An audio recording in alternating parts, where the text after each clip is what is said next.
How's it going? Welcome to my video. Alright guys, just want to give you guys a, a, a fix on an issue that I had a couple days ago on my car.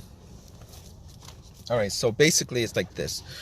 Um I used the car pretty much all day. There was no issues with it. Haven't had any issues with the car for a long while. For a long while means maybe like 6-7 months. Didn't do anything with it. It was running fine. No problems whatsoever. Was using it the whole entire day. It was kind of hot out, but not like the hottest day of the year, but it was pretty hot and humid out. So basically I used the car the whole entire day. Drove around, got stuff, ate, shopping, etc., the usual works. So basically, the last thing I did today was I went to Petco to get to get a couple of hamsters. Parked my car, went in, looked at looked at a bunch of stuff, fishes and stuff like that. Spent about an hour there. Got two hamsters, came out, got into the car, and then tried starting it, and it would crank, but it wouldn't start. Tried a couple of times, it would crank, it wouldn't start, crank, it wouldn't start. So I'm like, all right, at that point, got a little bit worried. Got two hamsters out. It's like 95 degrees, very, very sunny, very, very hot, very, very warm, and I was like, all right, let me try a couple of things. I'm gonna press the gas pedal a couple of times, and then try to crank it. Maybe it was some glitch or something like that. Nope, didn't work. And then I was like, okay, maybe it's the shifter. I'm gonna shift it up and down. Shift it up and down. See, maybe it didn't like catch the park or whatever. Shift it, kept on bumping it up. Try to start. Nope, didn't work. So at that point, I was like, let me just, try to put in neutral or whatever, and try. Nope, didn't work. All right, so all the normal options that you would think you would do, I tried, and none of those things actually got the car to start. And so basically, what I did afterwards is, I got two hamsters in my car. It's a hot day. I have no AC. So I'm gonna see if I could try to do something, quick fixes. Turn the lights on, and went out and try to see, checked out the beam, see if it was bright or not. Maybe it's a battery issue. Maybe it's something I could fix real fast. And the beams were pretty bright, so I couldn't figure out whether it was the beams or not, whether it was the battery or not. So I went back into my car. I'm like, I got two hamsters. And let me just, at that point, I brought the hamsters back into Petco, told them about the situation, had them kept it for me. So they kept it for me, so that I could resolve this issue, and then So anyway, I was like, maybe it's the battery. Maybe it's the battery because like I said, about 6 months ago, I had a bit of a battery issue. Car had issues starting. It was slow crank, but unlike this one, it was like very strong crank. I'm having like strong, like this issue is like very, very strong cranks. The cranks are very, very strong. I could hear, the starter motor running. It was very, very, very strong. So obviously, if you guys don't know anything about cars, obviously it's not the starter, because if you could hear a crank, it's the starter that's working. Obviously, it's not the starter. So anyway, I was like, all right, let me check out the battery. Right, so I got to the battery, I popped it out, and popped off. I checked out the battery and make sure the terminals were clean. Now I forgot. I don't think I actually cleaned the terminals when I changed out the battery 6 months ago. So I was like, all right. So the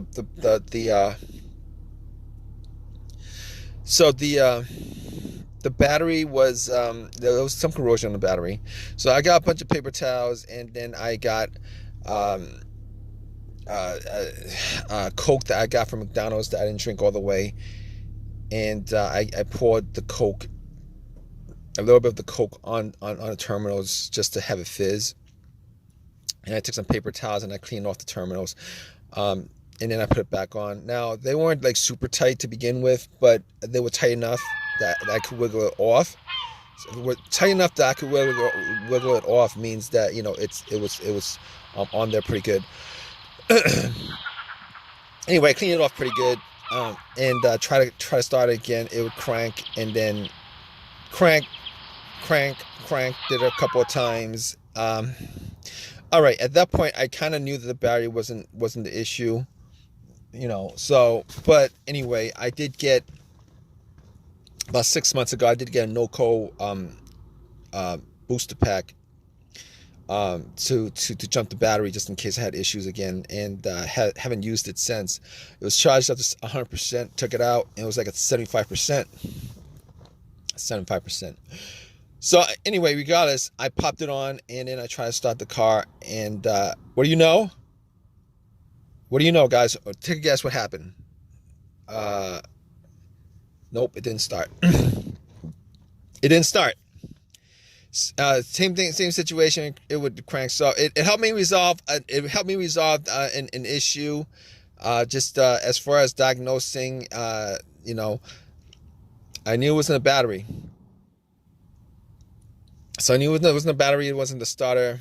Obviously, you know, I'm like checking stuff off as I go along the way. And like, if you guys are in this situation, you guys just check stuff off. You know, you can figure this out on your own. You can just check stuff off, which I'm doing. I'm checking stuff off. So not any of those stuff, not the terminals either. So the obvious things. But I was looking at the negative also, seeing as how I wasn't able to resolve it through maybe hoping it was the battery, but I was looking at a negative terminal. Negative terminal, if you guys don't know, if you guys are new to this, is the main ground wire. The main ground wire needs to be connected. It needs to be connected to the frame of the car, a truck, or any vehicle, for the electricity to flow right. And I made sure to check it out just to make sure that the cable was clean, the connection was clean and it was connected and wasn't loose or anything like that, and it wasn't loose or any of that stuff. So at that point, I could rule out the negative cable. So all those things I could rule out at this point: starter, battery, the terminals being corroded or loose, the ground wire. All these things are important, are integral to the car starting. Now, outside of that, those are pretty much simple. You know, you could clearly figure out whether any of those are the issue. But then, you know, after that, I was going through the whole range of stuff that could be causing this issue, that you might not be able to test it if you didn't have special equipment, which is like stuff that could cause a crank no start, be a crank, you know, could be a bunch of things. So I'm gonna just roll off a bunch of things to you that was going through my head at the moment. All right, it could be mass airflow sensor, throttle position sensor, the camshaft position sensor, the crankshaft position sensor, a bunch of stuff that has sensors to it, issues with the ECM, etc., etc. Okay, so all those things could cause this particular issue. So anyway, let me just hurry this up for you guys. So basically, I was thinking to myself, could any of those things be the cause of this issue? And it occurred to me that probably not. You guys want to know why probably not? Let me show you guys something, right? The check engine light. All right, every single one of those have a sensor, and if any of those issues was the cause of my car's issue, it would cause the check engine light to come on. Now, thinking back on that, I probably should have checked that, make sure that there was no check engine light. If I had a code reader, I would have plugged it in and made sure that there was no check engine light for that to rule out 100%. But since I took the terminals off to clean it, it would have cleared the codes. But I know that there was no check engine light when I left the car like an hour or so ago. No check engine light. I haven't had check engine light on this car forever. So at that point, 99% I could rule out everything that I just listed. Mass airflow, camshaft, crankshaft, throttle position sensor, all those things that have a sensor to it that could actually cause the issue. So I could just rule all those things out because of that deduction. But I couldn't rule out that the computer was having issues. So just to figure that out, I had an OBD2 that somebody suggested I get. I got one from Amazon, and I'll probably post the links below. But I got one from Amazon, and anyway, I plugged it in, and I plugged it in not because I was thinking that maybe one of those sensors caused it. I was plugging it in just to make sure that the computer wasn't the issue, because sometimes if the car's ECM or ECU, or if the car's computer has issues with connecting to the car, it will cause a crank start issue. So I plugged it in, made sure that it scanned all the way. Now, if it scanned all the way through, gave me a reading, I know that the computer's connected, it's okay. If it didn't scan all the way through, it scanned halfway, then I knew that there was some issues with the car's computer. So I plugged it in, it scanned all the way through, read everything out, gave me a reading, everything. So at that point, I knew that I knew that the computer was fine. All right. So just to cut this short, I'm gonna move on to the next thing that could be causing it. All right. So I could essentially rule out all those things, but then I thought to myself, all right, we're just gonna go through a bunch of other stuff, and a bunch of other things that could be causing this could probably be the fuel filter, the fuel pump not working or malfunctioning, etc., clogged gas, fuel injectors, all that stuff. So I was thinking to myself, okay, normally I would do a fuel pump test where I would try to listen to the fuel pump whizzing, working, priming, etc. Normally, if I had two people with me, one standing right next to the gas cap and putting the ear to the gas cap, and then me just turning the car to the on position.